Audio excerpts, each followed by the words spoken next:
асты бар ғой, пышағын түсіріп, пышақпен сөйтіп сөу керек сияқты. Опа, міне, мусор. Міне, масқара. Братан, қармақ бар, қолың сақ бол, қолың кіріп кетпесін. Скорый шақырып жүрміз. Мына шығарамыз қазір қармақтың бәрі. Қармақтың бәрін шығарамыз қазір, асықпа.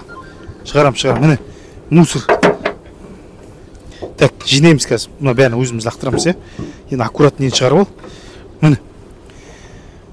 Мынау қазір пляждан тауып тұрған мусор. Мына жердің бәрін қазір шығарылап жүр, осы акиматтың алдында. Қаншама мусор.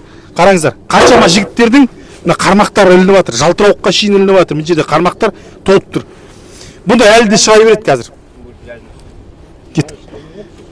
Көтеріліп тұр ғой, Давай, тарт, давай.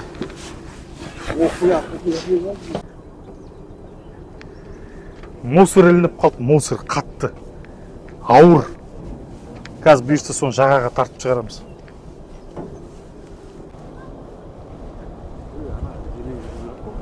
Сояқпен бар. Давай.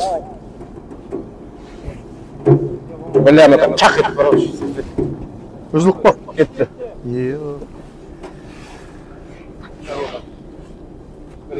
Якорь тайтты, короче. Ана мен якорь.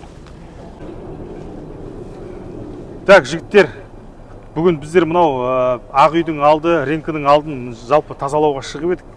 Судың астын мусордан тазалау. Мақсатымыз сондай болған. Балықшылар жігіттердің көбі мынандай қармақтарын іліп қалып, міне. Көбі жалып жасаған болатын. Осы жерді бір неге тазаламасқа, осы жерден қыс бойы аулаймыз ғой балықты, доңқы, мармышка салып дегендей. Енді соған бүгін шыққанбыз жалпы. Бірақ онымен 3 якорь алып шықтық. Үзілді бәрі де, арқанымызда осал болып, сонымен қазір енді үйге қайтып барамыз.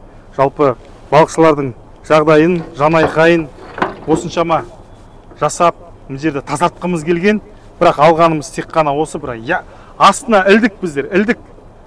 Өте ауыр нәрселер бар екен мына жерде. Мусор дейтін өте қатты, үзіліп кетті, шыдамат. Арқанымыз, жаңағы арматурадан жасаған якорлердің бәрі кетіп қалды астына, судың астына. Сол себепті қайтып кетіп барамыз. Бұйыртса бұған енді арнайы дайындалып, жақсы етіп дайындалып шығатын боламыз.